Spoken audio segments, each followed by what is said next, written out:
Hey everybody, welcome back. It's a brand new episode of Pop Kannon. This is episode 59. We're your hosts. My name is Jordan. I'm Robert. I'm Joe. Guys, today we are discussing the Disney Plus series Loki, Season 1. Obviously, we're going to go into spoiler territory. Season 2 is forthcoming.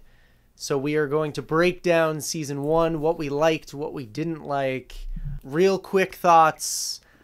I really liked this show, and it surprised the hell out of me. I did not know what to expect from a Loki TV series. He was never one of my favorite characters in the MCU. I was kind of sick of the overexposure, it felt like to me, of the character of Loki, and it felt like Tom Hiddleston just didn't want to let go of the role.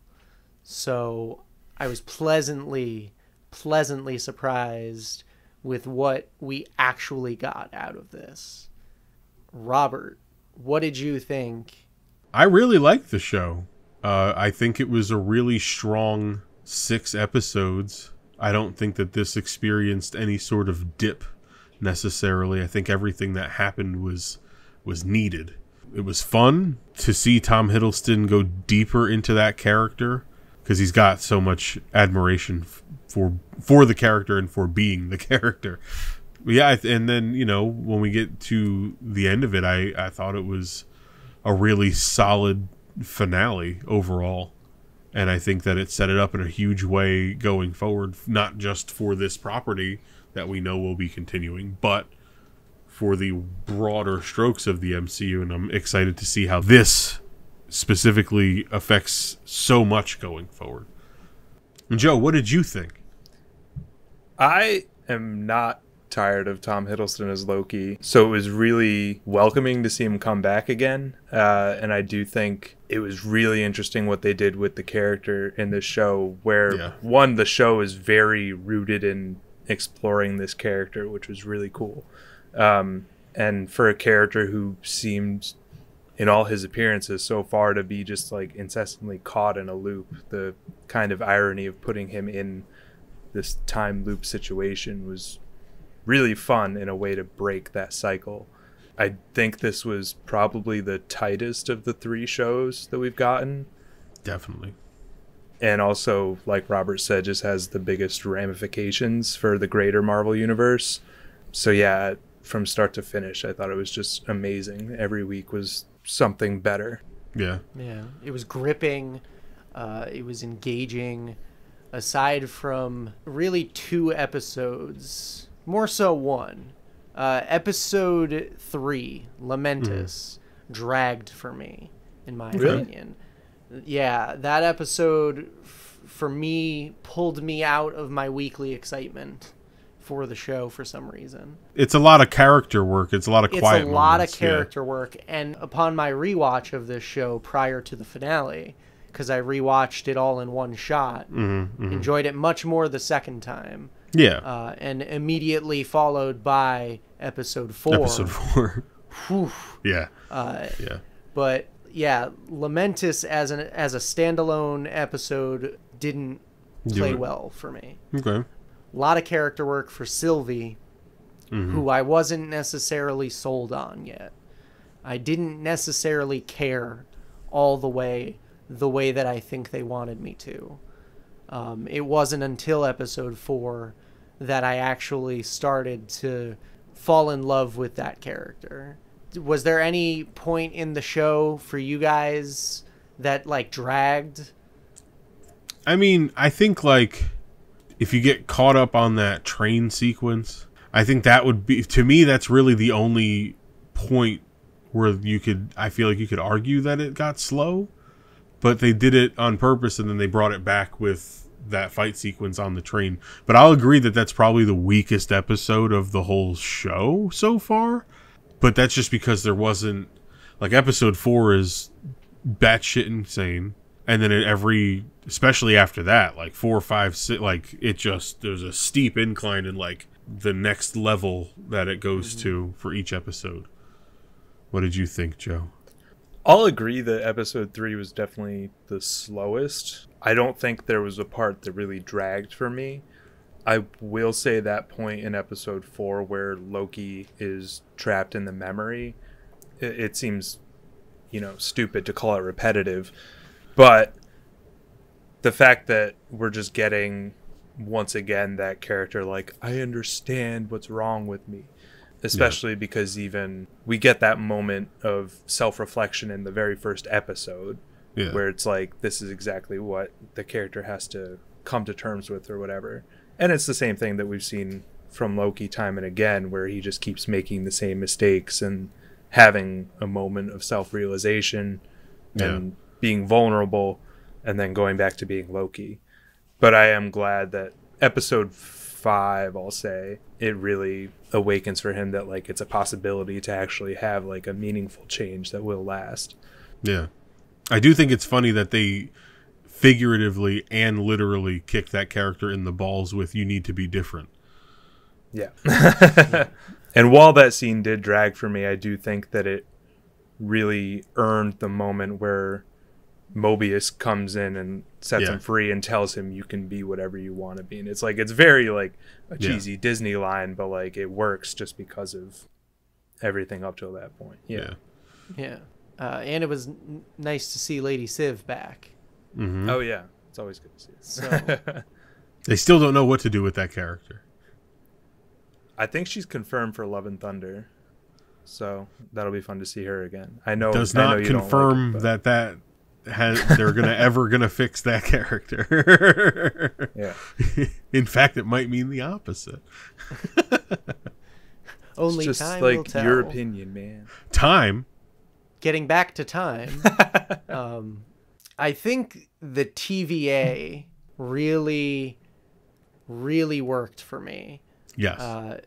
Because when a Loki show was announced back in 2019, we actually had an episode about that. It was episode 21.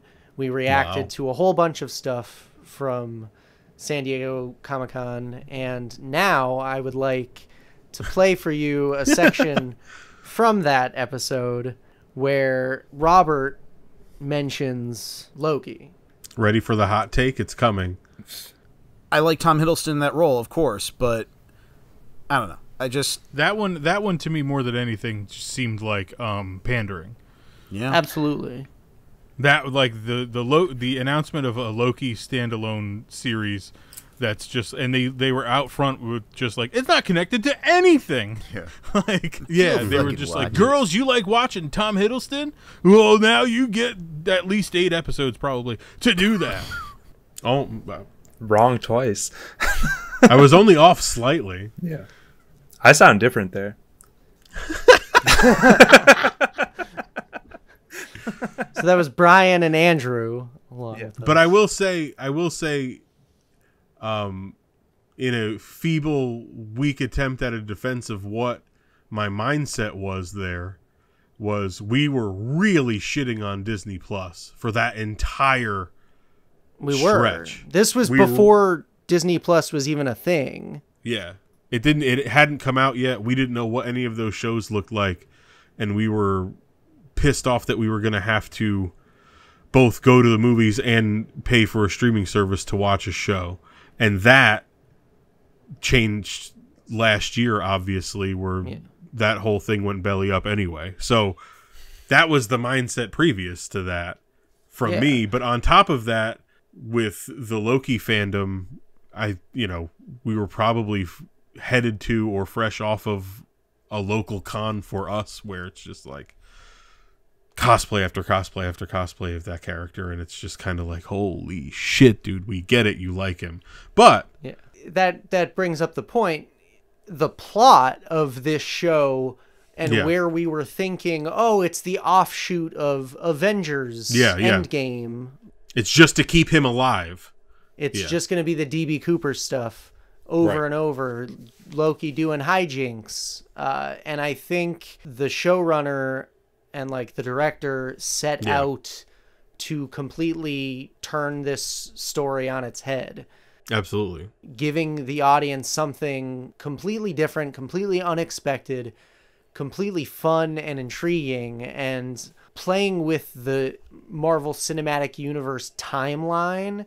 Yeah. Taking the Infinity Stones and making them paperweights, which everyone complained about. Well, no one here. I loved that stuff. I was No so one here, happy. but the larger audience. Yeah. The general viewing population was like, "What? The stones don't mean anything anymore." Yeah. Well, they don't exist anymore, so what's the point? Yeah, it's widening the scope of your story, and which to me is fascinating, and which in 2019 we couldn't comprehend that a show like this on Disney Plus could even have this much weight in something like the MCU, you know? Yeah. Yeah, I didn't really have that foreboding going in. Like, yes, it did erase all the growth that we had seen in that character up until Endgame when he died. But that was kind of a irony on top of it, I think, that he was always, like I said twice, I guess now, that he's just on that loop. Yeah. So to take him back to the very beginning and just say, like, but what if something else happened? I think that's very interesting. And, like, Kate Herron, the director, and Michael Waldron, the writer, like, they dug into that character. And I think, especially just, like, showing a person who, like, I can relate to, like, being depressed and feeling like I just keep going through the same loop all the time and, like, not really being able to see your own growth. Like, that's extremely relatable, and that's very human for a alien god. Yeah. And you think about that, like, specifically, they had everything he had ever said printed out on paper, and then he was like, really? And they printed out another one, and they had to put it on top. Yeah. This one too. Yeah, like that, like, those kinds of things is not anywhere close to what we were thinking about back then at all. But we didn't, we had no idea what to expect from Disney Plus, and I think it surprised everybody. I don't think anybody expected it to be like this level, production-wise, story-wise, like this level of good. I mean, at that point, we didn't know what to expect from Disney Plus. We thought it was going to be like a farm for them to just be like, oh yeah, we have this character, here's a show. We didn't know how tied into the main storyline of the MCU was even going to be any of those shows. They all seemed like they were going to be like sequestered little pockets of things that happen, like the rest of Marvel TV to that point. Yeah. That's totally fair. Yeah. And which goes to show the quality that we get. And I think Loki's quality is for sure one of the best that they've done so far. I know you said beginning to end, you had like a great time. Yeah. Upon the rewatch of it, beginning to end, awesome. Fantastic. Because it's a Marvel movie in a show. Yeah. It was very cinematic. And I know that in the last episode for Black Widow, we had mentioned the anamorphic lenses that they filmed the movie with. Yeah. And this, WandaVision and Falcon and the Winter Soldier were all filmed that way as well. Oh, really? Yeah. Jordan mentioned the TVA bureaucracy earlier, and I mentioned the big stack of paper that that they had everything that Loki had ever said on it, which I think is an interesting, because that in itself is kind of an interesting take on like the going to heaven kind of story where you sit at the gates and you have to go through everything that you've ever done before you can pass through them. It was kind of a similar situation, but like just like dripping with mid-century modern design and endless like DMV level bureaucracy of just absolute not like the room with all the stanchions and ropes to me was just like one of the best designed room, because the absurdity on its face that there would ever at one time be so many variants that they'd need that much space to hold them all and in queue is just like cattle them through. It's just one of the funniest, like so much about how the TVA operated was like part of the reason I loved so much of the beginning of the show. I mean, they kind of unravel it in a way at the end, but I don't think it undoes how good any of that was. And even unraveling it, like, I wouldn't even say it's unraveled. No, well, that's what I mean. Like, to the characters that don't know, it's still the exact same thing, but to the characters that do know, it's like a complete sham, which is just an even funnier way to shit on bureaucracy. I definitely agree. Like, I love the design of the TVA, and I love the kind of irony of that in their identity, where it's that 60s modernist look where it was a very, to us, a past idea of what the future would be, and it's a very just detached from time kind of aesthetic that with the lighting and all the mood was just creepy but goofy at the same time. That it was just a lot of fun. And honestly, going off of that, like, the way that they set the tone of some of those scenes, because you're in Loki's point of view here. Yeah. So, like, you don't know where you're at, what's happening. You're seeing a drawer full of Infinity Stones. You know, like, is this the greatest power in the universe? Yeah. These are the questions that you're wondering and you're asking as the viewer. And if you don't necessarily read the comics, like, I don't read Marvel comics a lot, and if I do, it's mostly Spider-Man, but so, like, I had no idea what the TVA was, and I don't research into these things while I'm watching. I like being surprised. So watching Loki in this thing, going in through that queue line, watching that guy get pruned originally, and Loki immediately panicking. I was like, okay, where are we right now? What is happening? Yeah.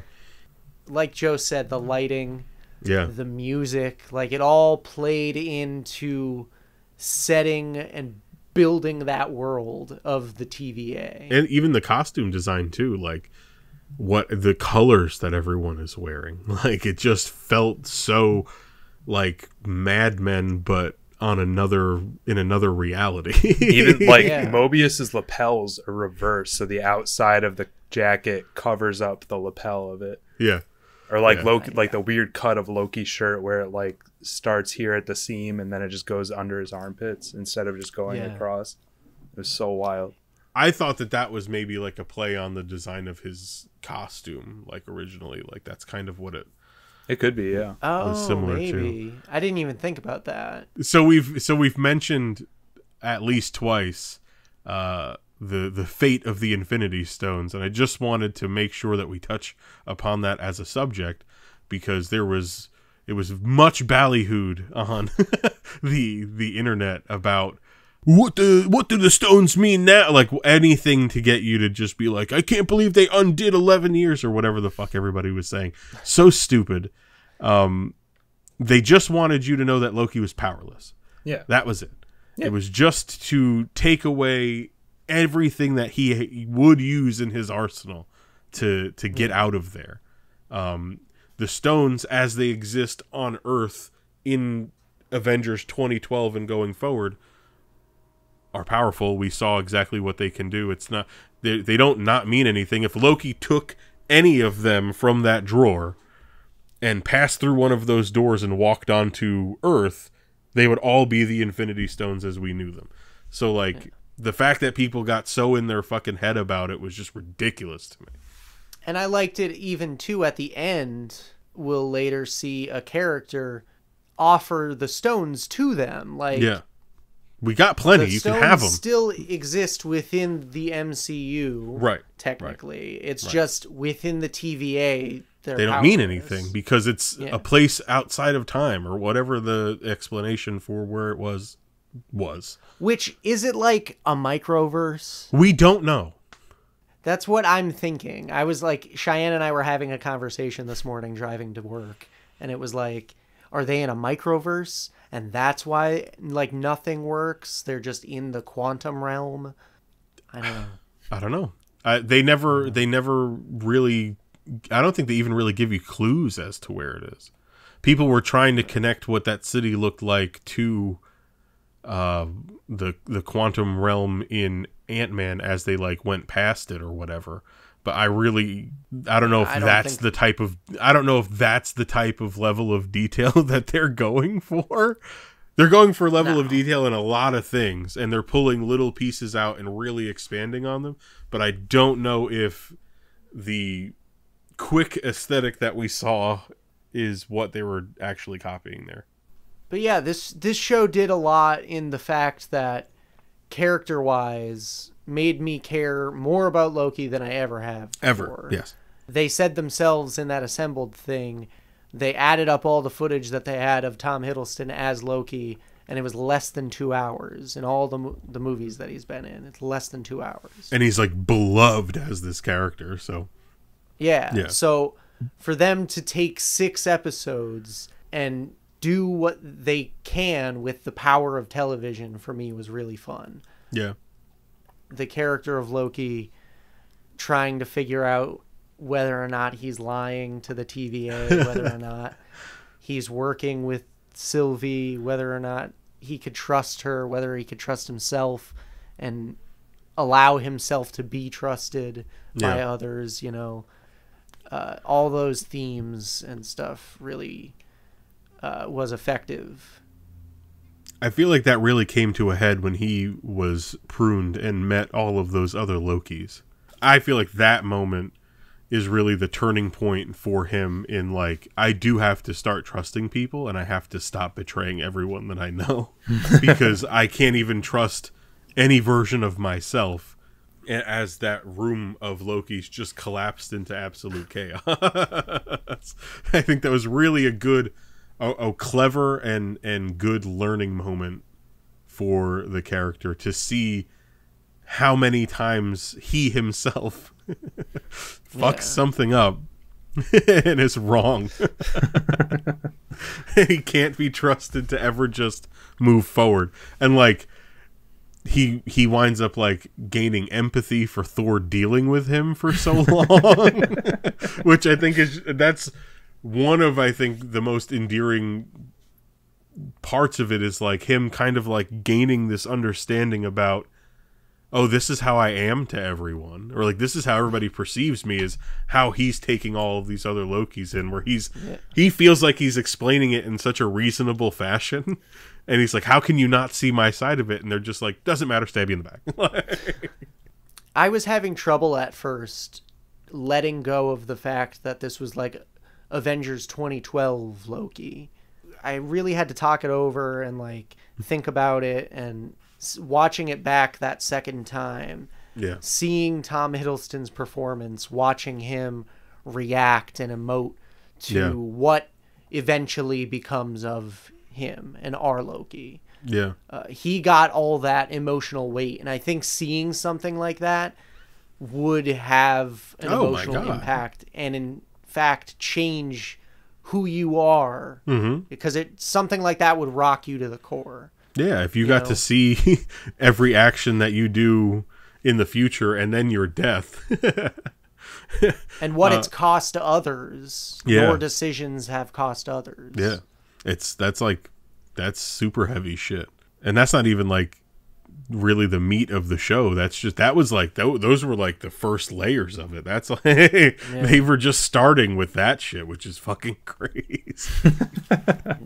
So while I said that they took all that history away, making him confront it really did present like the central theme of the show. And I like that the character is still very fickle in that he seems very steadfast because that's his lie, but it only takes like a really small ounce of doubt to just shake him, and then he'll completely change directions because he's afraid that he's going to fuck it up.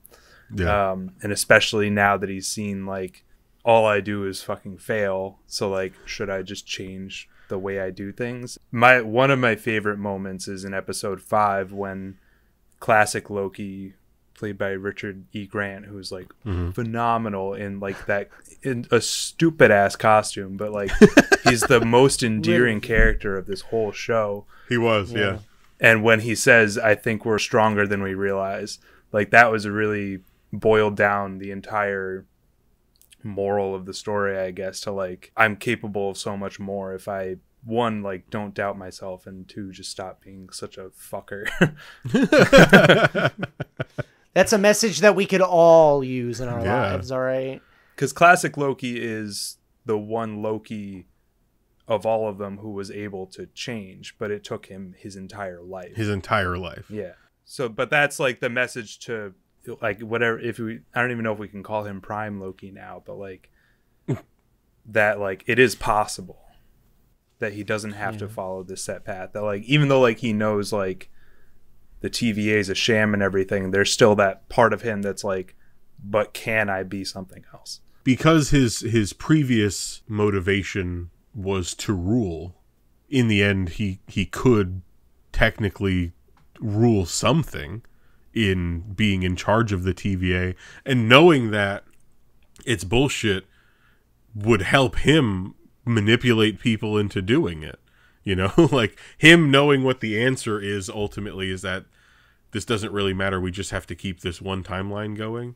Like, if he were in charge of the TVA instead of Judge Renslayer, like, if he were in her role, like, I think he sees the greater good that he could do utilizing the skill set that he has, but using it to make sure that the timeline stay. Like, I think he recognized that he could do, that's something that he could do. Yeah. The character seems like completely changed, and we haven't even really talked about Sylvie yet, but by the end of the show, she seems more like where Loki was sort of at the beginning of the show, if you think about 2012 Loki. Especially in that encounter that they have with He Who Remains. Sylvie is like being a classic Loki. She's not listening to what he's saying. She's not willing to reason. She wants to just stab him in the back. Like, she, at a certain point, she seems like she's willing to just say whatever he needs her to say so she can get close enough to stab him. Yeah. And that's a Loki move if I ever saw one. But Jordan, how did you feel about Sylvie overall? I mean, like I said earlier, like, at first I was not buying what they were selling me. Like, because the way that they presented that character is episode 1, she was a threat. You know, you didn't even know what she was, you know? Yeah. And then episode 2, you get the reveal at the end. And then episode 3, they're just trying to sell me on this character that I didn't really know anything, because it was at the end that they even introduced her. So, like, it took time to get to like her. And I eventually did, like I said. I bought her struggle. I bought her anger towards the TVA and being slighted.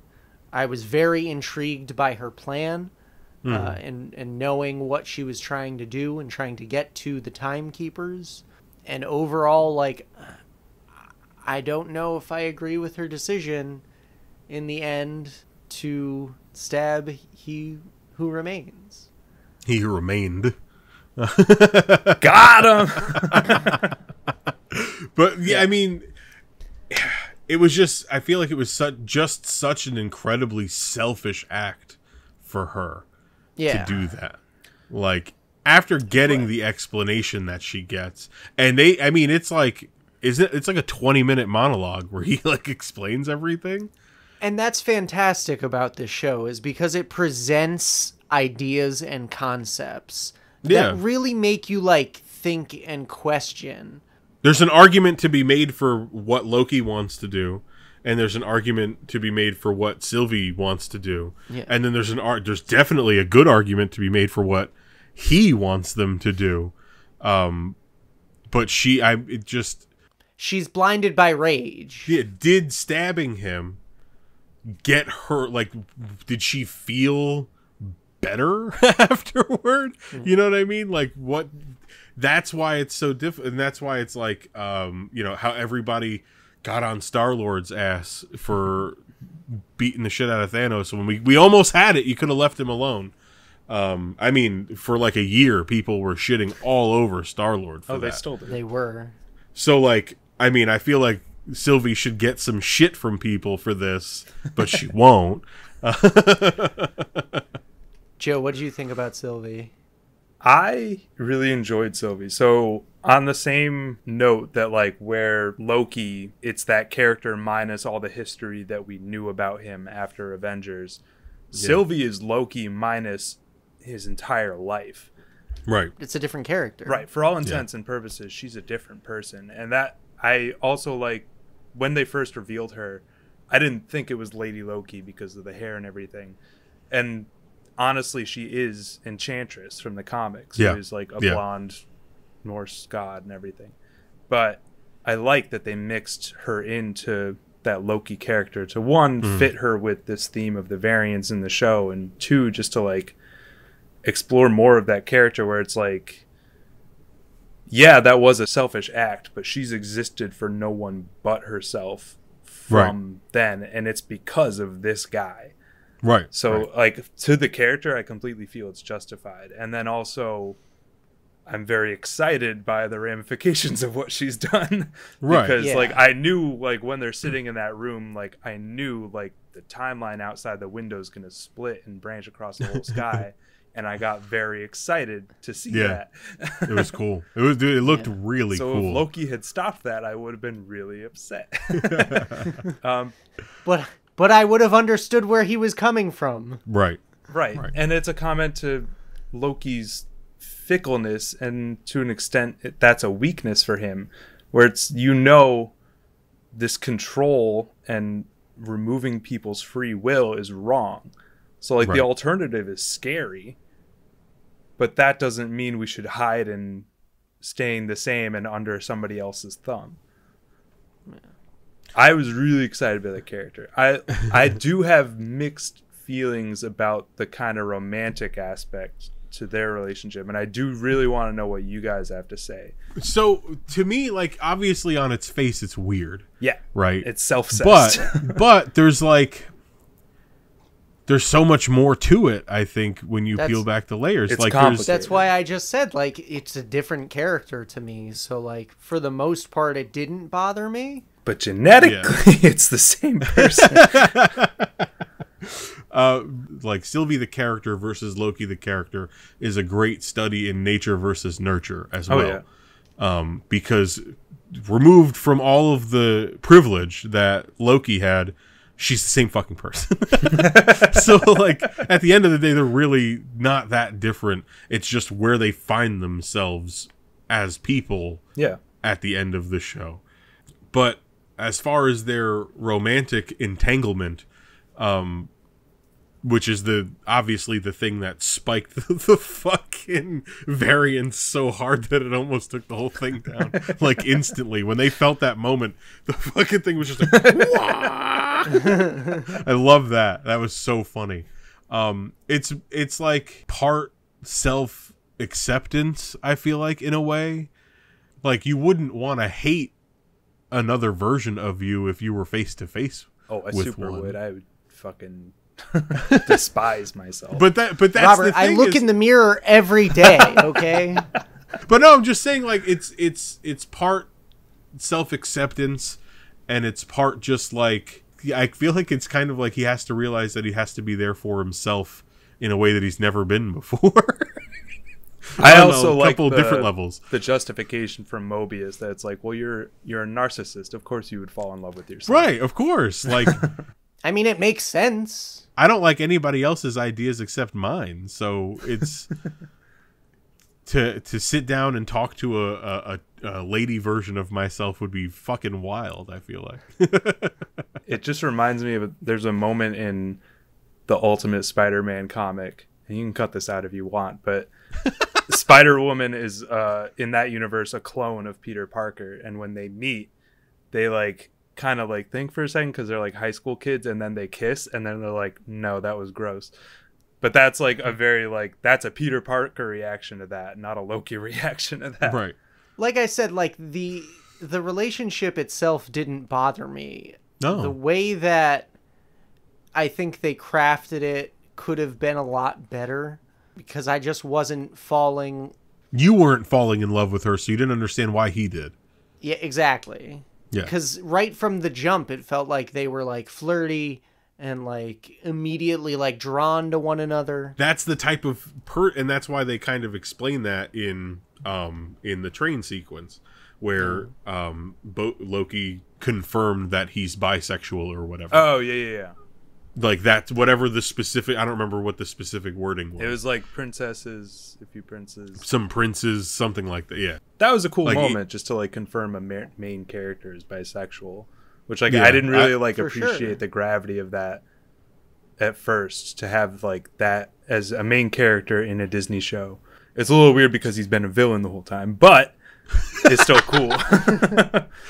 Because usually it's like a side character, or like in Onward, it's like the cop is a lesbian and it's implied. Right. It's like, okay. But to have it like explicitly said, like the main character of this TV show is bisexual. Yeah. Yeah, I have no issue with the moment whatsoever, but it just goes to like how that character is that he is going, I mean, I believe the actual Norse myth Loki like had sex with a horse or something like that. Like, Okay, well that's not the same thing. no, I'm not, I'm saying that like the character's proclivity towards having a sexual nature is not going to be stopped by anything. Okay. His announcement of that is like him confirming that he's bisexual, but it's also just like he kind of played the character in a way that I feel like was ultimately slightly flamboyant a little bit all the time. Like the way that he kind of carried himself, I would have like it was not a shock to me to hear that our Loki say that he's bisexual at all. Oh yeah, no. Yeah. Like at all. It wasn't something to me that was like, what? Like, Oh yeah, no. so not the at fact that he was flirting with himself goes even further to that, because that's the type of character that he is. He just is taken by, I think he really does like people, even though he just says that he wants to rule them all the time. He loves the manipulation game and loves to see where he can kind of go and just And push what he his can get limits. people to do and just push people to their limits and shit like that. Like that's the type of character. So like him flirting with himself, like I imagine he would just do that in the mirror. Like, Well, that point of him enjoying people, I think, played really well into his relationship with Mobius as well, where you can see him, like the best lie has like a seed of truth, because you see Loki getting lost in that relationship and like really starting to care for this person, even though you and he both know that like down the line he's going to betray them. But for the moment, like there is some reality to his friendship there. and he really has like, it seems like he really has fun with Mobius. Yeah. And that's a relationship that I 100% buy Yeah. their entire structure of it. Yeah. I totally loved Owen Wilson as Mobius in this show. Oh yeah. 100%. Fantastic performance. And Perfect casting, I feel like. He was great. He just, because there's such like a I don't know, he kind of just has that like everyman vibe. And then in the assembled thing, they were kind of going for, they said they were kind of going for just like the hero detective kind of deal, where he just is going to put his nose to the grindstone and figure this shit out. And that's kind of how Owen Wilson looks. And also Episode 1, that dramatic lighting, just like highlighting the crevice in his nose. I was like, yeah. fuck. Yeah. But like the costuming for him was perfect. Yep. I felt like he just really, he wasn't like hamming it up, but just was also just really enjoying himself. Oh yeah. Yeah, I felt like that. I felt that through his performance, that he was just having a fucking ball. Yeah, and when I originally found out Owen Wilson's gonna be in a Marvel thing, I was like, "Oh, okay, that's interesting." Like, Are you sure that's what you said, or did you go, "Wow"? Wow. I didn't want to go for it, because now we're at 2 wows, 3. I wasn't sure how to feel about Owen Wilson in a Disney Marvel property, because he doesn't necessarily, to me, seem like the type of actor who could be thrown into a role like that. Right. And like I said back in 2019, I'm thinking Loki's going on an adventure being DB Cooper every other episode, and Right. and he's just hamming it up next to his partner in crime, Owen Wilson. Owen Wilson. Mobius, It's just Wedding Crashers, but with Loki. Yeah, but they gave Mobius such depth that I didn't expect. Yeah. That I was so happy to see. Yeah. His monologue right before his character got pruned, I was like, oh my God. His performance was fantastic. He said that he didn't go into any sort of comic studying or anything like that for the character. All he did was have Tom Hiddleston excitedly explain to him the entire MCU, and then he went for it after that. that was his introduction to that entire universe, was Tom Hiddleston telling him everything that's happened so far. Which I wish they just like recorded that, because I'd watch that too. Like, that would be amazing. I think the whole cast really was well played. Like, Ravonna Renslayer was cool. Hunter B-15 even had like a really cool arc where I'm excited to see where she goes. It's very funny that there's 2 actors from Lovecraft Country in this show, which I wonder if there's any connection. What was it? The cast. Hunter B-15 her name was? Hunter B-15, and it's Wunmi Masaku. She was the woman in Batman versus Superman. She was. That she was the one that was like at the hearing for Superman. Oh, really? I think I don't think he answers to anyone, not even God or whatever she said. Oh, okay.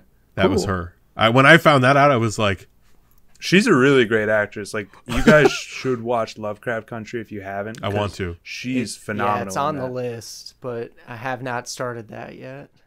To the point of the entire cast, though, one of the things that like bothered me about Falcon and Winter Soldier, I feel like, was that it was very bloated. There was a huge cast and too many like knots to tie. And I said in my intro, like, I felt like this was a very tight show. Like, besides like all the variant Lokis you get down the line, like pretty much the people you meet in episode 1 are the people you follow through the whole series. And I appreciated that just because of everywhere that this show goes. No, it's really cool because they like constructed that huge set for running around that planet trying to get off of it onto that arc. That was all a practical set. That was a completely practical set that they built out. Oh, wow. And it was like designed to have 360 degrees of, you'd be able to like video it from anywhere, and it's part of that universe. There's no like big spot that's like empty, like it's a set or something. They built all that out. They painted it with like black light and all of this crazy shit, and it looked amazing. That's definitely an episode I gotta rewatch, like the end of that, because I didn't realize that was supposed to be a one take while I was watching it the first time. I didn't.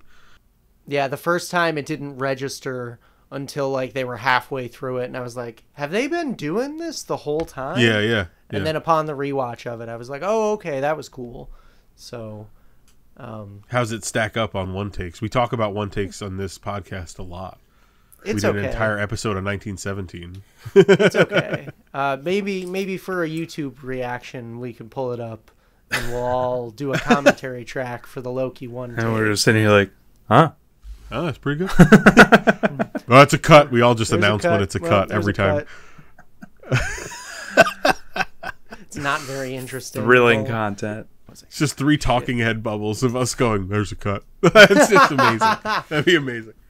I like what they did with the timekeepers in this show, because they really set them up to be this crazy thing, and then in episode 4 they started things off by showing us the timekeepers, and we're like, oh shit, they're real. No, when those doors open and you see the timekeepers, I was like, holy shit, we're getting the timekeepers.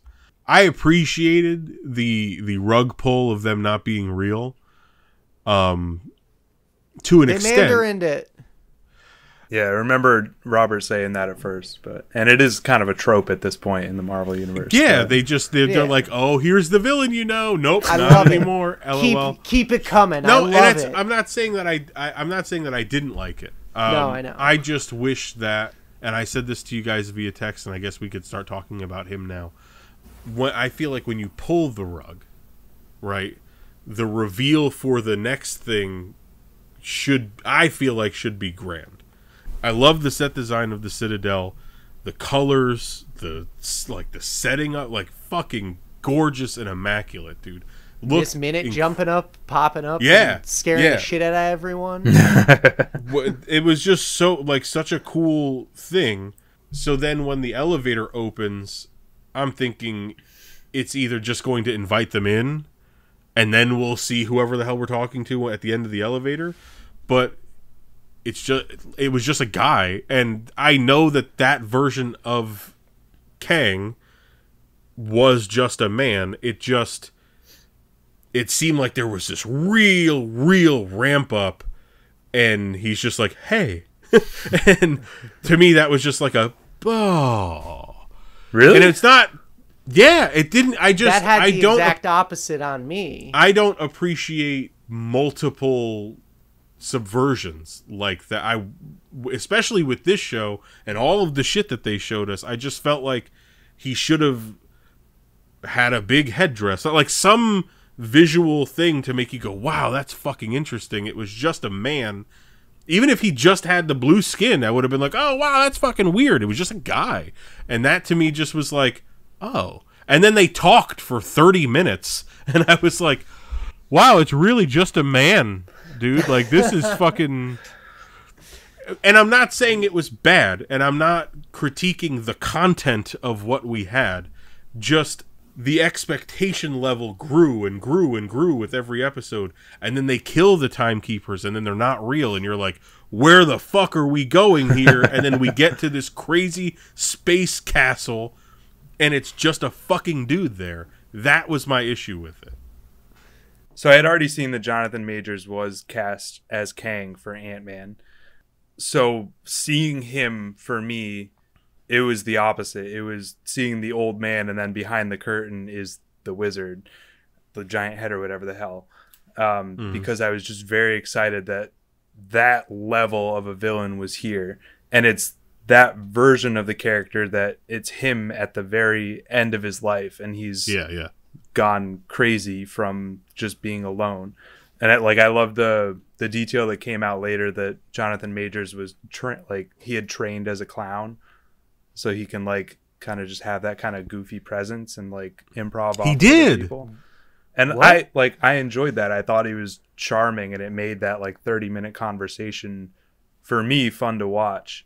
But I guess if that reveal wasn't impactful for you, I could see how that could be frustrating. But and it's not. It's just. It's coupled with the timekeeper moment for me that it's a double down on not giving you the thing.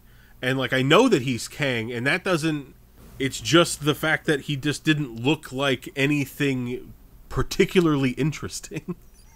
See, but for that moment worked for me, the contrast of the timekeepers being this larger than life thing, and then all of a sudden, oh no, it's the great and powerful Oz, and then no, it's just this dude behind a curtain. That's literally all it was. And maybe if it happened in the same episode, I don't know that I would feel so bad about it, but because I know who the actor is, and I know that he's been cast as that. So to me, Joe, you get excited when you see him because you're like, oh shit, it's him. I'm thinking what he should look like, and he's sitting on the bench, and he's not even standing when we see him. He's fucking sitting down. I was like, that's how we're gonna... The thing for me... the level of villain that Kang is, and it's just a man sitting in an elevator, I was like, oh. And then he talked and it was a fucking brilliant conversation with so much detail and a really good origin, I feel to kind of bring you into that character. So it was such a cool way to do it. It just visually for me didn't work because the timekeepers were so fucking interesting looking.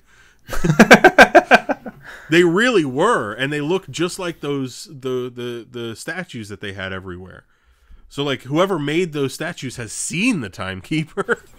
This is a mirror of the Time Stone thing, where we just came off of Thanos, the CGI larger than life villain who's just brute strength. You can't hope to beat him in a head-on fight. And the fact that it's just a man, it's basically like if Tony Stark was a villain. Like just a guy who like knows what he's doing, and he's telling you should be afraid of me, and smiling about it, even though he's like challenging you to kill him, but he's just like, but that's not gonna work. Right.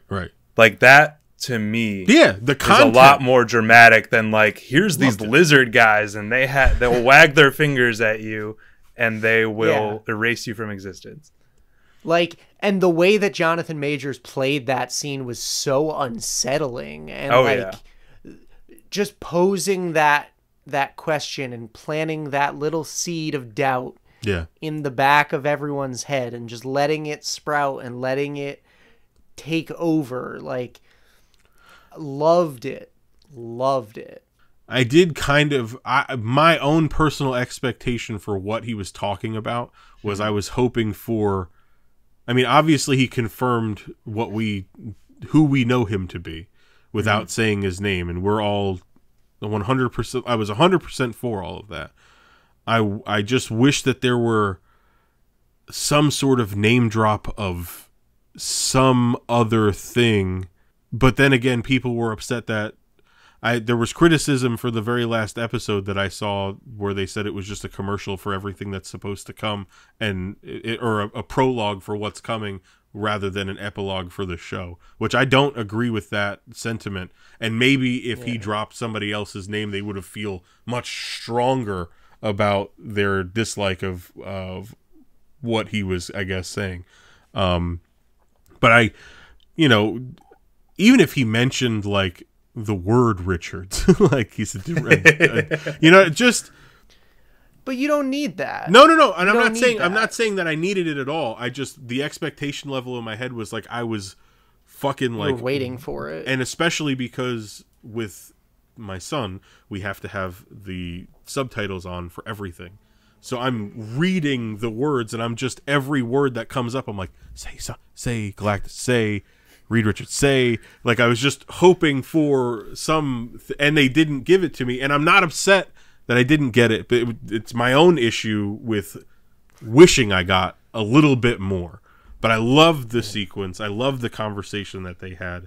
I love that Loki, like, is sitting there and he's listening to it, and he just kind of is like, I'm going to buy in. Like, he wanted to buy in so bad. And of course, he's like, I believe him. And yeah, and that was I think the best part of that is when Loki and Sylvie go aside and they have their conversation, and he goes, why aren't you seeing this the way that I'm seeing it? Right? Like, he said, that line to me was like the crux of him understanding how much of a piece of shit he's been. Because he knows in his heart that he's being genuine, and he believes everything that he's saying, and he's totally buying in to what this man is telling him, and he's trying to convey that to her, and she's just not getting it. And he's like, I cannot have been this difficult to fucking deal with. Like, he's having that kind of realization, and when he delivers that line, I felt that shit so hard, that line. I loved that. No, I mean, and that's frustration that anyone feels. And Tom Hiddleston, like, his fear was palpable in that scene, for sure. And he genuinely was afraid of what was being promoted to him, displayed in front of him. Yeah. Because not only did he just have that entire experience with the TVA, the life-changing experience that was that, but now he's at the end. He's literally at the end of time. He's beyond the end of time. Beyond the end of time, staring down the ultimate puppet master, essentially. Yeah. That's why, to me, I was like, Sylvie's making a mistake. Sylvie's making a mistake. I don't like when characters make all the right decisions, though. Like, I get excited to see them make mistakes. Trust me. I'm not upset that she killed him in any way, shape, or form. Yeah. I'm just like,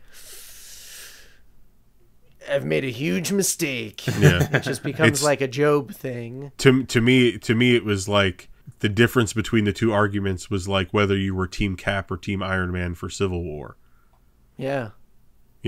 And I was always, no matter what, I was always really firmly Team Cap. Yeah.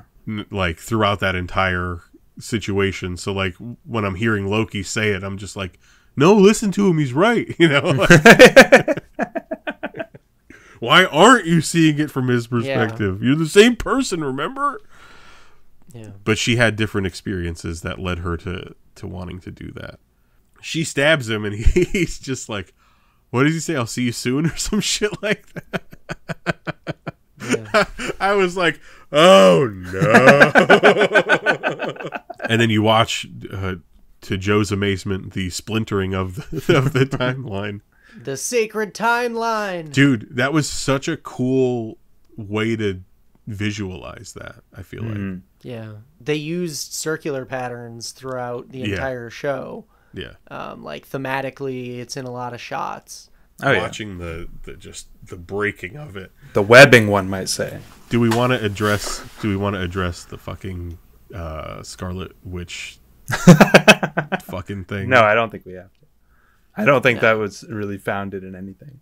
I do think the use of the term nexus, both in like the ad for the antidepressant in WandaVision and like the nexus events that were central to Loki, I think that's a valid connection, especially considering like the Scarlet Witch's kind of proposed role is like the nexus of all realities. The fact that there are now other realities do tie her to this, but I don't think that her realization of herself had any bearing on the fall of He Who Remains. Because there's a moment where he who remains is sitting at the desk. He pauses and then he announces that, and people are attempting in a very feeble manner to connect the end of WandaVision where she reveals that she's placed the runes and she takes Agatha's power. They're trying to connect those two moments as like that happening is the reason he doesn't know what happens after this. And to me, that just doesn't track logically with how he explained time worked for him. Just because there's a pause in a big dramatic scene doesn't mean that the two of them are fucking synced together. I think it's absurd. Yeah. Yeah. I think it's just one of those conspiracy theories. Yeah. It's believable enough that people like buy into it because someone cut a video together. Right. We could cut together. We could make that, up a theory and cut a fucking video together, and people will just share it because I guess that's how it fucking works now. Because like I literally watched them because the video I saw was the one on top of the other overlay. Yeah. And like they're pressing play, and supposedly the play bars are supposed to be in the same place. One of them's way behind the other one. Like, it's not like they did a fucking time code sync or anything like that. It's not that level, dude. Like, relax. I think it's more just speaking to the fact that like Marvel kind of has this down to a science where like they know like the amount of like beats to give to a moment. So it's like, yeah, this was dramatic, and that's how long we hold for something dramatic. Right. And now we move on.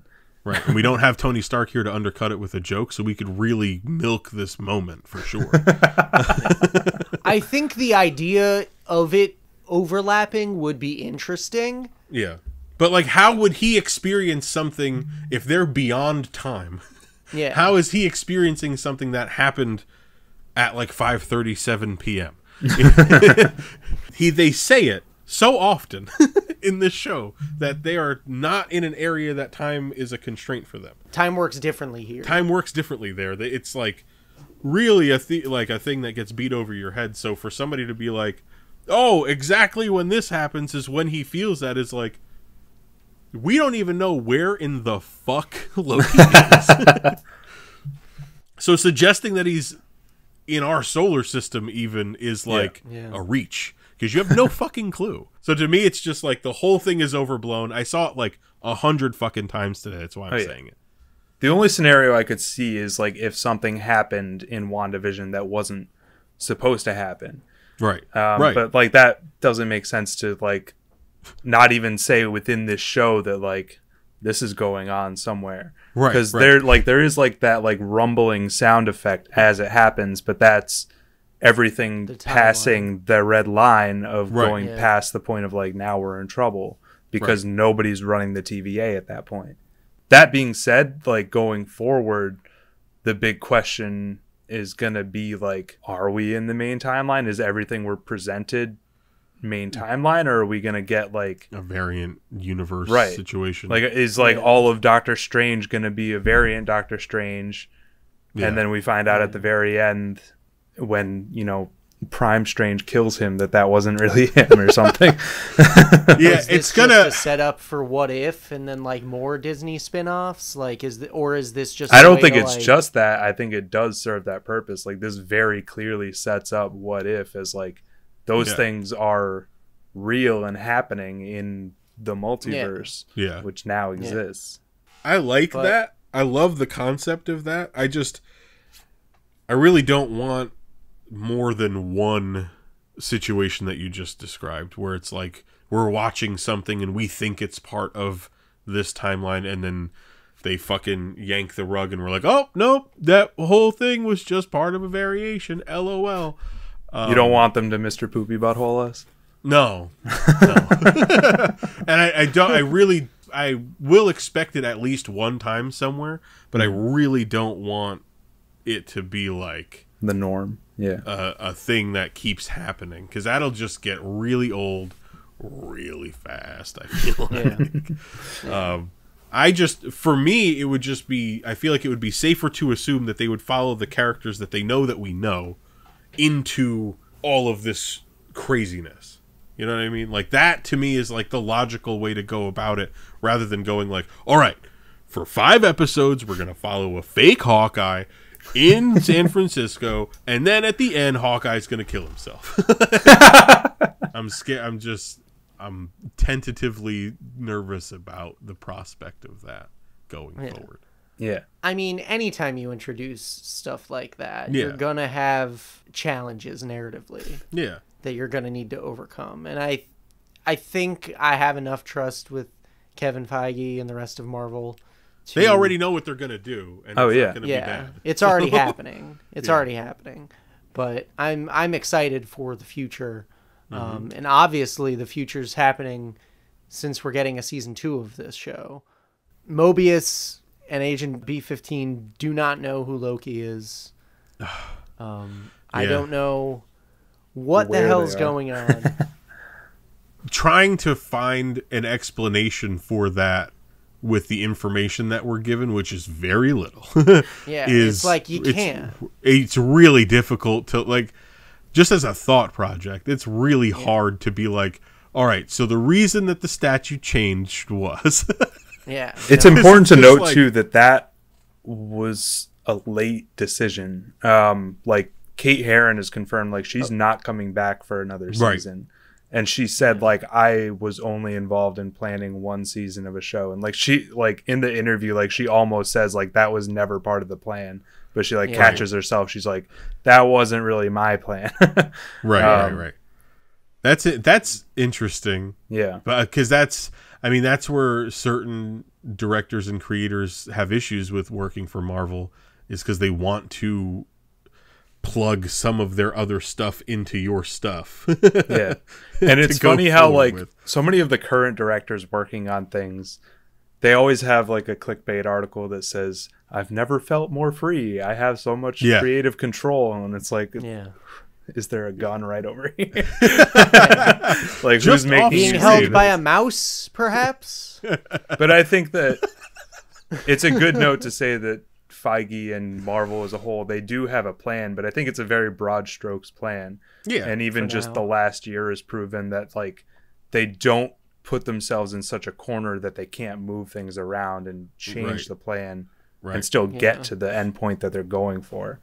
Yeah. And if things decide to change along the way, that's not necessarily a big deal because they've gone so broad with it. Yeah. And I think that's also like maybe a part, like a symptom of this pseudo horror story that writers are telling about the Disney Plus model, where they don't have a showrunner, they have Right. a head writer who like you run the show, but you're not running the show. Right. But that's because you're like your show plays with an entire universe of different properties. So yeah, there's somebody, but he's basically like the guy right beneath Kevin Feige, who's basically like he was like on set for Falcon and Winter Soldier for like the whole fucking thing. So I that person, coupled with the head writer and the director of the show, are showrunners. I feel like, you know, where there's a producer that answers directly to Kevin every day, telling them everything that's going on to make sure that it's keeping along. Because ultimately, Kevin Feige is Kang. I did like wonder, like, is the man in the elevator just going to be Kevin Feige? And there he is. There he is with a fucking baseball cap, and I'm thinking there's gonna be more. And honestly, that conversation played a little meta if you think about it. Like, he was like, oh, I know what you're expecting. You were expecting something more. Yeah, yeah. I don't know. It was fun to me. Also, winking at my disappointment, never a way to get me on your side. So, soon as I get that line, I'm like, okay, so they knew that this should have been bigger, but actively decided to make it less than. Got it. So, overall, I think we had a very positive outlook on Loki. I think we're all in for season 2. Yeah. Pleasantly surprised is my review of this show. Like, pleasantly surprised that Loki, for me, I enjoyed it way more than I enjoyed Falcon and the Winter Soldier, and I'm very shocked by that. I'm not shocked by that for you because you love time travel, so this is your goat. So yeah, true. And we got the smoke monster from Lost, which I was very excited to see make its triumphant return. He's a fucking character from the comics that predates Lost. Eliath is canon. I'm just saying, the Void was the island. It's fine. Yeah, but here's the thing. That sucked. The Void is the Jordan island. loved all of Lost, Joe. You can listen to our S1E1 review of Lost. Oh man, it's one of our most listened to modern episodes. Yeah. Head back in the backlog. You could find that across all of your favorite podcast platforms. None of us get a fucking final thought. We're just leaving the show. Not entirely sure where I'm gonna rewatch it in the overall timeline. I like that we have to touch on this every episode now. But it's after Endgame. It's definitely at the end. I think release order is justified for this one. For me, release order is justified here. So I will watch Loki. I will watch WandaVision, Falcon and Winter Soldier, Loki, and then Shang-Chi, I believe, is the next thing. So that would be the order that I watch them in. Until we get to a property where Loki makes more sense being before. But because it's getting a season 2, that's really going to fucking confuse all of that. Yep. The Marvel Cinematic Universe is in shambles. You're going to have to watch season 1 of Loki, 3 movies, season 2 of Loki. I think Endgame might have been like my cutoff for ever hoping to watch all of these properties in order ever again. Yeah, I don't know. That's the thing that I've been thinking about too, given that I'm gonna do it kid soon. That's under he's like 1 year old now. Yeah. Eventually we're gonna have to watch all of these. Because like he's gotta know that you know, he was born at the tail end of it, but his dad existed during the greatest time for comic book movies ever. And everything I own is a cathedral to that. So, for our parents, it was like 3 Star Wars movies and like maybe Indiana Jones. For us, it's like, well, I hope you have 3 days, son. I took a week off of work. We're keeping you home from school. Oh my God, are we going on vacation? No, we're just watching the MCU. We're heading to the basement. Don't touch my toys. You heard me, didn't you? I've said that. Anyway, do you guys have any final thoughts on Loki? I, like you said, pleasantly surprised. I think that that's a fair statement. It's a mind blower that Tom Hiddleston has less than 2 hours of screen time as this character before this show, because it felt like Loki was such a dominating force in like every property that he was in. He kind of stole the show. And you mentioned earlier that there was kind of like an oversaturation of Loki, and I definitely felt that. If nothing else, the pandemic helped really widen that. Yeah. So that the fatigue definitely wore off, and there was like an excitement level that was able to ramp back up for me. And then giving him 6 episodes to just have the time of his life was just fucking unreal, because he's such a great actor. Oh yeah. Especially like in other, like if you've seen him in anything else, you know how great he is. But if you've only ever seen him as Loki, after this you also know how great he is. And if nothing else, this show gives us more Loki in the MCU still. Like, so yeah, it's such a welcome addition, and it was great that character kind of got time to really flesh out, you know. And that's what all of these shows are doing for every one of the characters involved, except maybe Bucky. But and it's just and it's crazy to think that when Disney Plus was announced that it was just like this big thing that everybody was railing against, but I don't think anybody realized how dependent on their streaming services everybody was going to be. So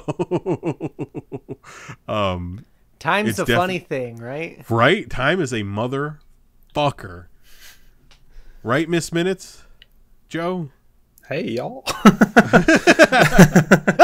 Like, well, And Tara Strong as Miss Minutes was phenomenal. huge pop for Tara Strong. Yeah, getting Tara Strong on Marvel was fucking wild. My final thoughts. I love this as a exploration of the character. I love the ramifications for the greater Marvel universe. As I say in every Marvel episode that we've done this year, we got another Young Avenger. Yep. Every single Marvel property this year has introduced a new Young Avenger. And I'm very excited for that to keep happening. Also, one thing, I think we might have mentioned this on Black Widow. It was interesting to see Tom Hiddleston listed as executive producer on this as well. Yes. Yeah.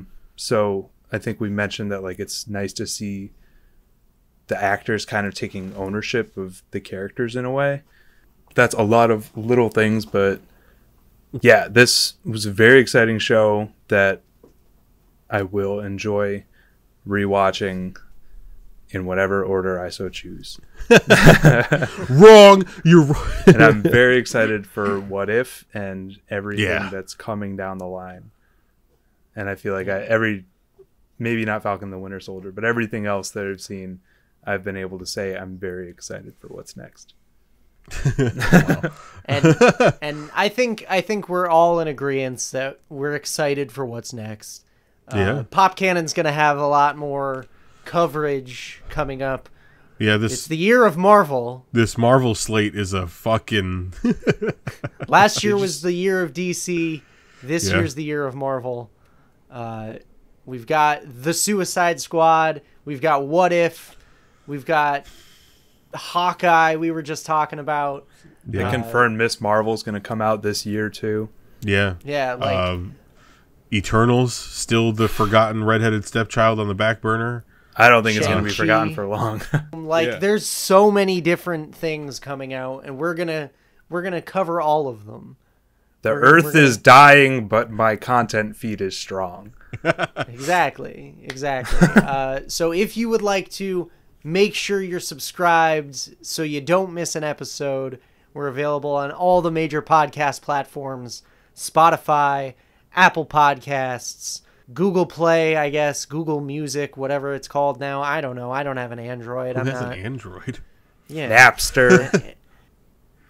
LimeWire. Okay. The Pirate Follow Bay. us on... Check out my my live journal. My post secret. Oh my god. Oh wow, that was a fucking sentence I've never heard. Holy shit. If you like looking at our bright and shiny faces, we also post these episodes on YouTube in video form. Those are edited by Jordan Loftus, and you can follow us there at Pop Kannon on YouTube. Make sure to subscribe if you like our channels and share a comment. Let us know what you thought. Oh, Yeah, there's a notification bell. You got to hit that. Make sure you get. You got to updates ring the and bell. stuff. You got to Gotta ring that bell. bell. It really helps us out. Robert, where could the people find us on social medias? We're on Twitter, we're on Instagram, and we're on Facebook at Pop Kannon with a K. Don't forget the K. It's what makes us special. And if you'd like, you could follow us individually. As always, my name is Jordan. You can find me on Instagram and Twitter at JL24FPS. Still Robert, and I am on Twitter and Instagram at Yesball. I'm Joe, and I'm on Twitter and Instagram at Joe for Broke. So thanks for watching and or listening. Go back, listen to all of our other episodes. Hit us up on social media. Let us know what you thought of Loki. As always, we'll see you on the next one.